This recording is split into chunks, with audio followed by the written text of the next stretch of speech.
Hello friends, आप सभी का स्वागत है हमारे YouTube channel technical education centre पे। दोस्तों, हमने कल लेथ मशीन के 25 क्वेश्चन डिस्कस किए थे। ठीक है, तो बहुत अच्छी क्लास चली कल। तो आज फिर हम लोग दोस्तों 25 क्वेश्चन आगे के आज डिस्कस करेंगे। ठीक है, क्योंकि हमारा जो टारगेट है लेथ मशीन के पूरे 100 क्वेश्चन करने हैं और हर क्लास में 25 ये क्लास जो होगी 4 पार्ट में ख़त्म होंगे हमारी लेथ मशीन के। ठीक फ्रेंड्स, आज फ्रेंड्स हल्का सा ट्विस्ट होगा वीडियो में। आपको जो 25 क्वेश्चन मैं आपको कराऊंगा उसमें से आखिरी में मैं आपसे 2 क्वेश्चनों का आंसर पूछूंगा। तो आप लोग ध्यान से देखिएगा वीडियो को और फिर बिना देखे वापस किए वीडियो को उन आंसरों का उन जो क्वेश्चन होंगे आपसे उनका आंसर दीजिएगा कमेंट बॉक्स में। ठीक फ्रेंड्स, तो इससे होगा कि आपका कितना रिवाइज हुआ, आपने कितना ध्यान से देखा, आपको खुद मालूम चल जाएगा। तो वीडियो शुरू करने से पहले अगर आप चैनल पर नए हों तो चैनल को सब्सक्राइब कर लीजिए और साथ ही का बेल आइकन भी प्रेस कर दीजिए ताकि आपको हर नोटिफिकेशन हमारा जो आएगा वो आपको अपडेट मिल सके टाइम पर। ठीक फ्रेंड्स, तो वीडियो शुरू करते हैं। वीडियो को लाइक कर दीजिएगा और ज़्यादा शेयर कीजिएगा। ठीक फ्रेंड्स, तो आज का हमारे जो क्वेश्चन है वो नंबर 26 है। तो ठीक है फ्रेंड्स, आज हमारा जो क्वेश्चन था ये 26 नंबर था। तो शुरू करते हैं हमारा क्वेश्चन। देखिए क्या 26 नंबर, निम्न में से कौन सा कार्य हेड स्टॉक का नहीं है। तो इनमें से जो आपके ऑप्शन होंगे इनमें से आपका हेड स्टॉक का काम कौन सा नहीं है फ्रेंड्स, ये बताना है आपको। तो पहला ऑप्शन है आपका है यह ड्राइव मैकेनिज्म की धारण करता है, यह फेस प्लेट चक आदि धारण करता है, यह ड्रिल अथवा रीमर आदि को धारण करता है, इसके द्वारा विभिन्न गतियाँ प्राप्त की जा सकती हैं। तो फ्रेंड्स अब बात करते हैं ड्राइव मैकेनिज्म, ये आपका हेड स्टॉक में लगा होता है। ठीक है, और फेस प्लेट चक आदि हम लोग हेड स्टॉक के स्पेंडल में बांधते हैं, तो यानी ये बात सही है। और अब बात रही यह ड्रिल अथवा रीमर आदि को धारण करता है। तो दोस्तों ड्रिल और रीमर को हम लोग टेल स्टॉक के स्पेंडल फिट करते हैं, तो इसका जो आंसर होगा ये सी नंबर होगा, क्योंकि हम लोग यही कार्य नहीं करते हैं हेड स्टॉक पर। ठीक है, और इसके द्वारा विभिन्न प्रकार की गतियाँ प्राप्त की जा सकती हैं। तो इसमें गियर मैकेनिज्म लगा होता है, इसलिए हम लोग गतियाँ प्राप्त कर सकते हैं। तो जो इसका आंसर होगा ये आंसर नंबर 6 होगा, क्योंकि ड्रिल और रीमर को हम लोग टेल स्टॉक के स्पेंडल पर फिट करते हैं। ठीक फ्रेंड्स, देखिए अगला ऑप्शन देखते हैं हम लोग। हमारा अगला क्वेश्चन है 27 नंबर, यह रहा निम्न में टेल स्टॉक का कार्य कौन सा नहीं। आप बताना है आपको कि टेल स्टॉक का कौन सा कार्य नहीं है।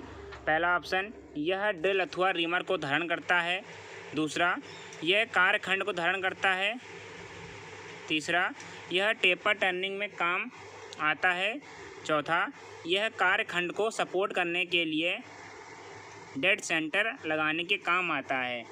तो फ्रेंड्स इसका आंसर होगा बोला है टेल स्टॉक का ऐसा कौन सा काम नहीं है। तो भी आपको बताया कि ड्रिल और रीमर को टेल स्टॉक में फिट करते हैं, टेपर टर्निंग के लिए भी टेल स्टॉक का प्रयोग करते हैं, और डेड सेंटर जो होता है ये आपका टेल स्टॉक में ही लगा होता है। परंतु यहाँ जो बी नंबर है कह रहा है कार्यखंड को धारण करता है। तो जो हमारा जॉब होता है ये आपका चक में बांधा जाता है और चक आपका हेड स्टॉक में लगा होता है। तो इसका यानी कि आंसर नंबर बी होगा। ठीक फ्रेंड्स, इतना अगला क्वेश्चन देखिए हमारा क्या है। हमारा अगला क्वेश्चन है 28 नंबर, निम्न में से कैरिज का कार्य नहीं है। अब बताना है आपको कैरिज का कौन सा कार्य नहीं है। ठीक है, टूल को फीड देने काम आता है। बी नंबर, इसके साथ saddle, cross slide, compound slide आदि जुड़े होते हैं, इसके द्वारा विभिन्न गतियाँ प्राप्त की जा सकती हैं, टेपर टर्निंग में काम आता है। तो फ्रेंड्स आपका ऐसे बोला कौन सा कार्य नहीं है। टूल को जो फीड देता है ये हम लोग कैरिज के द्वारा ही प्रदान करते हैं। इसके द्वारा 3 प्रकार की हम लोग फीड प्रदान करते हैं, एक लॉन्गिट्यूडनल, क्रॉस फीड और एक एंगुलर फीड। ठीक है, तो इसके साथ saddle, cross slide, compound slide जुड़े होते हैं। हाँ भाई बात सही है इसकी। टेपर टर्निंग में काम आता है। हाँ भाई टेपर टर्निंग में काम है, कंपाउंड स्लाइड द्वारा ही टेपर टर्निंग करते हैं। इसके द्वारा विभिन्न प्रकार की गतियाँ प्राप्त की जा सकती हैं। तो यानी कि जो क्वेश्चन आंसर नंबर सी है ये आपका डिफरेंट है। तो इसका जो आंसर होगा ये आंसर नंबर सी होगा कि इसके द्वारा विभिन्न प्रकार की गतियाँ प्राप्त की जाती हैं। ठीक फ्रेंड्स, तो आपको क्वेश्चन समझ में आ रहे होंगे। हल्का वीडियो लंबा होता है फ्रेंड्स, पता है, पर अगर आप लोग अगर ध्यान से देखें तो आपको इंटरेस्ट भी आएगा धीरे धीरे। ठीक फ्रेंड्स, तो अपना ध्यान दीजिए, इसमें आपको मज़ा भी आएगा धीरे। तो क्वेश्चन नंबर 29 जो है यह है, निम्न में से क्रॉस स्लाइड का कौन सा कार्य नहीं है। फ्रेंड, जो ये क्वेश्चन आ रहे हैं ये आपसे अक्सर पूछे जाते हैं कि क्रॉस स्लाइड का काम कौन सा नहीं है, हम लोग हेड स्टॉक का प्रयोग क्या नहीं करते हैं इसमें, ठीक है। तो आप देखिए इसका ऑप्शन क्या है, लॉन्गिट्यूडनल फीड देने के काम आता है, टेपर टर्निंग करने के काम आता है, क्रॉस फीड देने के काम आता है, कंपाउंड रेस्ट को सहारा देता है। तो आपका जो क्रॉस स्लाइड द्वारा कौन सा कार्य नहीं किया जाता है। तो फ्रेंड, इसका जो आंसर होगा ये होगा लॉन्गिट्यूडनल फीड देने काम आता है, क्योंकि जो लॉन्गिट्यूडनल फीड दी आती है लेथ मशीन में, ये दी आती है किसके द्वारा, कैरिज के द्वारा, ठीक है। हम लोग फीड लिखते हैं, किसके काम आता है, लॉन्गिट्यूडनल फीड आता है आपका कैरिज के द्वारा, कैरिज, ठीक है। और तो इसका जो आंसर है यानी कि ए हो गया इसका आंसर, क्योंकि हम लोग क्रॉस स्लाइड द्वारा टेपर टर्निंग करने का काम आता है, क्रॉस फीड देते हैं इस तरह, तो यह कंपाउंड स्लाइड को धारण भी करता है, ठीक है। देखिए आपका अगला क्वेश्चन क्या है, क्वेश्चन नंबर 30, ठीक है। ठीक फ्रेंड्स, देखिए आपका अगला क्वेश्चन जो क्या है, क्वेश्चन नंबर 30, निम्न में से कौन लेग का कार्य नहीं है। तो लेग का कार्य इसमें क्या नहीं होता है फ्रेंड्स, तो बात कर लेते हैं। अब लेग का कार्य क्या नहीं है, हेड स्टॉक को धारण करती है, लेथ बेड का धारण करती है, मशीन को कार्य करने योग्य ऊंचाई प्रदान करती है, मशीन को कहीं भी चलाकर ले आती है। तो फ्रेंड, जो लेथ मशीन के लेग होते हैं ये एक जगह स्थिर होते हैं, ठीक है। तो इसका जो आंसर होगा ये आंसर नंबर डी होगा आंसर, कि यही इसका कार्य नहीं होता है लेग का, ठीक है। लेथ में जो लेग लगे होते हैं वो उनमें टायर नहीं लगे होते हैं कि वो एक स्थान से दूसरे स्थान जा सकें, उन्हें हम लोग प्रॉपरली फिक्स कर देते हैं, ठीक फ्रेंड्स। फाउंडेशन बोर्ड लगा के इन्हें फिक्स कर दिया जाता है। और अगला देखते हैं, आपका अगला क्वेश्चन नंबर देखिए 31 क्या है। आपका क्वेश्चन नंबर 31 बोल रहा है, फोरजा चक के ऊपर बने वृत्त को किस उद्देश्य के लिए होता है। दोस्तों, आपने फोरजा चक देखे होंगे तो उनके जो फेस होता है, जहाँ पर आपके जा लगे होते हैं वहाँ पर सर्कल बने होते हैं, तो उन्हें हम लोग बोलते हैं कॉन्सेंट्रिक सर्कल बोलते हैं, ठीक है।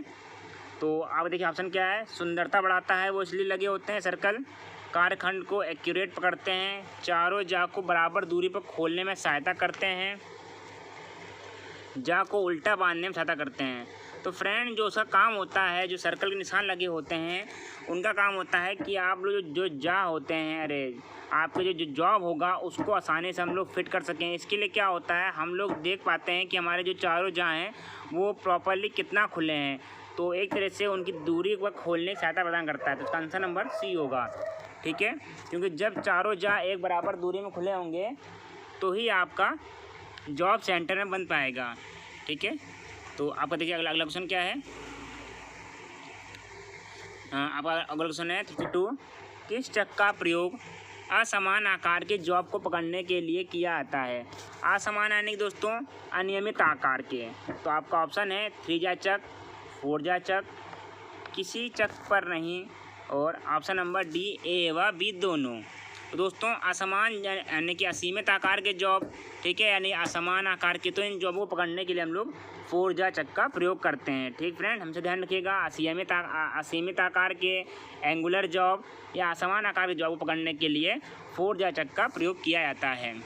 अब बात करते हैं अगले क्वेश्चन की, यानी कि 33। तो आपका क्वेश्चन नंबर 33 बोल रहा है, लेथ मशीन करता है। तो दोस्तों, लेथ मशीन क्या करता है, ड्रिलिंग कर सकता है, रिमिंग कर सकता है, फेसिंग कर सकता है, कि सभी कर सकता है। तो दोस्तों, आपका जो आंसर होगा इसमें ध्यान दीजिएगा, लेथ मशीन पर हम लोग ये सभी कार्य कर सकते हैं, सभी ऑपरेशन हम लोग कर सकते हैं लेथ मशीन के ऊपर। तो इसका जो आंसर होगा यानी कि सभी होगा, ठीक फ्रेंड्स।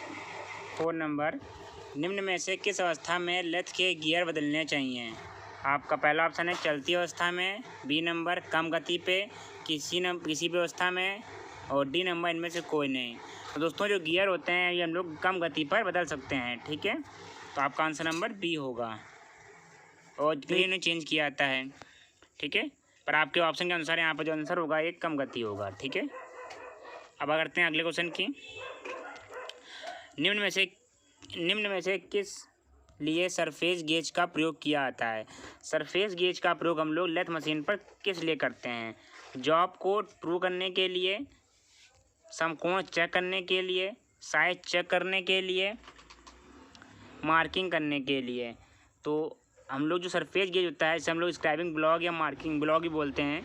इसका प्रयोग हम लोग दोस्तों करते हैं जॉब को ट्रू करने के लिए, यानी कि जॉब को सेंटर में बांधने के लिए। ठीक है, जब फूड या चक में हम लोग जॉब को बांधते हैं तो उसे सेंटर में बांधने के लिए हम लोग सरफेस गेज का प्रयोग करते हैं। सरफेस गेज, इसे हम लोग मार्किंग ब्लॉक या स्क्राइबिंग ब्लॉक भी कहते हैं। ठीक फ्रेंड्स,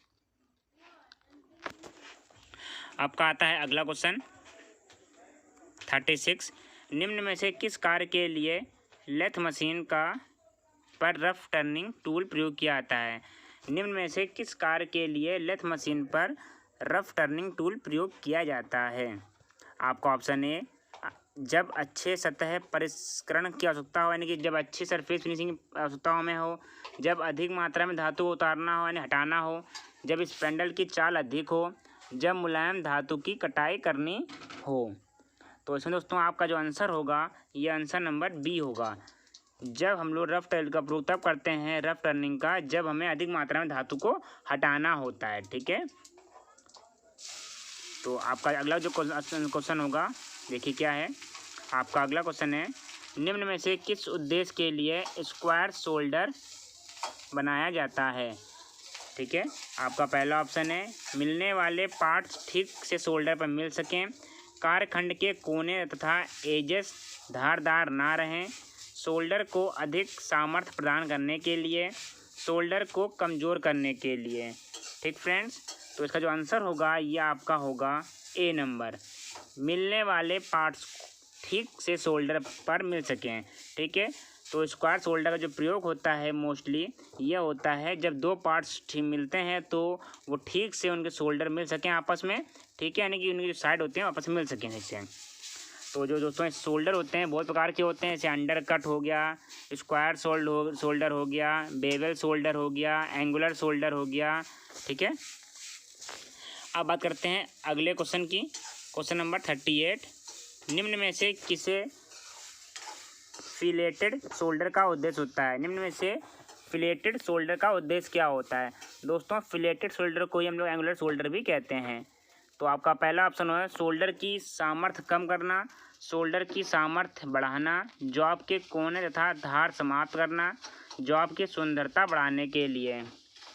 तो इसका जो आंसर होगा ये होगा शोल्डर की सामर्थ्य बढ़ाना। ठीक फ्रेंड्स, ठीक है, तो इसका आंसर होगा शोल्डर की सामर्थ्य बढ़ाना। बात करते हैं अगले क्वेश्चन की। तो हमारा अगला क्वेश्चन है लेथ कारखंड है, लेथ कारखंड में खाली स्थान है। तो लेथ में कारखंड क्या होता है? नहीं घूमता है, घूम सकता है, घूमता है, इनमें से कोई नहीं। यानी कि जो जॉब होता है ये लेथ में क्या करता है? जॉब घूमता है कि नहीं घूमता है? तो दोस्तों लेथ मशीन पर जो जॉब होता है ये क्या होता है? घूमता है। और जो कटिंग टूल होता है वो क्या होता है? स्थिर होता है। जबकि ऐसे आपका ड्रिलिंग मशीन हो गया, मिलिंग मशीन में क्या होता है? जॉब स्थिर रहता है और टूल घूमता है। पर लेथ मशीन में हमेशा उल्टा होता है, ध्यान रखिएगा। हमारा जो टूल होता है वो स्थिर रहेगा और जो जॉब होता है ये घूमता रहता है। ठीक है, अगला क्वेश्चन देखिए हमारा क्या है, क्वेश्चन नंबर 40। निम्न में से कटिंग फ्लूट के उद्देश्य क्या होते हैं? कटिंग फ्लूट जो होते हैं हमारे फ्लूट्स, इनका काम क्या होता है? सफाई तथा स्नेहन करना, ठंडा तथा स्नेहन करना, लुब्रिकेंट करना, ठंडा तथा चिप्स दूर करना, ठंडा करना तथा फिनिशिंग अच्छा करना। तो दोस्तों जो हमारे कटिंग फ्लूट्स होता है यानी कि आपका लुब्रिकेंट होता है कटिंग फ्लूट, उसका काम क्या होता है? इसका काम होता है ठंडा और स्नेहन करना, यानी कि पार्ट्स को ठंडा करना और उसे लुब्रिकेंट कर देना, कूलेंट प्रदान करना। ठीक है, से क्योंकि अगला क्वेश्चन है दोस्तों BIS का पूरा नाम क्या होता है? आपका option number A bureau of Indian standard, bureau of international system, board of Indian standard, British institute of systems. दोस्तों आपका जो इसका आंसर होगा ये होता है bureau of Indian standard. BIS का पूरा नाम होता है ब्यूरो ऑफ इंडियन स्टैंडर्ड। ठीक है फ्रेंड्स, एक आता है BSI। ठीक है, तो उसका आंसर होता है ब्रिटिश स्टैंडर्ड इंस्टीट्यूट। तो अभी यहाँ पर दिया नहीं है, ये होता है BSI का। ठीक है, तो इसका आंसर जो होगा BIS, ये होगा ब्यूरो ऑफ इंडियन स्टैंडर्ड्स का आंसर। अब बात करते हैं अगले क्वेश्चन की। निम्न में से कौन सा सेंटर कालखंड के साथ घूमता है? निम्न में से कौन सा सेंटर कालखंड के साथ घूमता है? तो वो हमारा होता है dead centre, ball centre, leaf centre, reverse centre. तो दोस्तों कालखंड के साथ जो हमारा डेड सेंटर घूमता है वो होता है हमारा लीफ सेंटर। ठीक है, इसमें क्या होता है, इसे हम लोग बोलते हैं लीफ सेंटर, दूसरा नाम होता है रिवॉल्विंग सेंटर। ठीक फ्रेंड्स, क्योंकि इसमें क्या होता है, एक बेरिंग लगा होता है अंदर से, तो ये कार साथ क्या हमेशा घूमता रहता है। ठीक है, ठीक फ्रेंड्स, हमारा अगला क्वेश्चन देखिए क्या है 43 नंबर। निम्न में से किस कारण से सेंटर ड्रिलिंग करते समय ड्रिल टूट जाता है? निम्न में से किस कारण से सेंटर ड्रिलिंग करते समय हमारा ड्रिल टूट जाता है? तो क्या कारण होता है? बहुत अधिक फीड देने पर टूटता है, बहुत कम स्पीड होने पर, चिप्स के निकल जाने पर, स्पीड व फीड दोनों के कम होने पर। तो दोस्तों सेंटर ड्रिलिंग करते समय हमारा ड्रिल कब टूटेगा, कब संभावना होती है, ये जब होगी बहुत अधिक फीड देंगे हम लोग। जब बहुत अधिक फीड देने पर क्या होता है, सेंटर ड्रिलिंग करते समय हमारा ड्रिल टूट जाता है। ठीक फ्रेंड्स, तो ध्यान रखेंगे हम इस बात का। अब अगला क्वेश्चन देखिए क्या है। ग्रुप बनाने का उद्देश्य निम्न से क्या नहीं है? जो ग्रुप बनाए जाते हैं जॉब के ऊपर, इसका उद्देश्य क्या नहीं होता है? कटिंग टूल्स को क्लियरेंस प्रदान करना, नट को शोल्डर तक पहुंचने में सहायता प्रदान करना, मापन के लिए रेफरेंस प्लेन बनाना, मिलने वाले पार्ट्स को शोल्डर पर ठीक से मिलने देना। तो दोस्तों इसका जो आंसर होगा 44 का, ये होगा C नंबर। मापन के लिए रेफरेंस प्लेन बनाना ये काम नहीं होता है ग्रुप डालने का। ठीक है, और सभी जो हमारे कटिंग टूल को क्लियरेंस प्रदान करना, ये इसका होता है काम। नट को शोल्डर तक पहुंचाने में भी प्रदान करता है, मिलने वाले पार्ट्स को शोल्डर पर ठीक से मिलने देता है। ठीक है, जो इसका आंसर नंबर होगा C नंबर।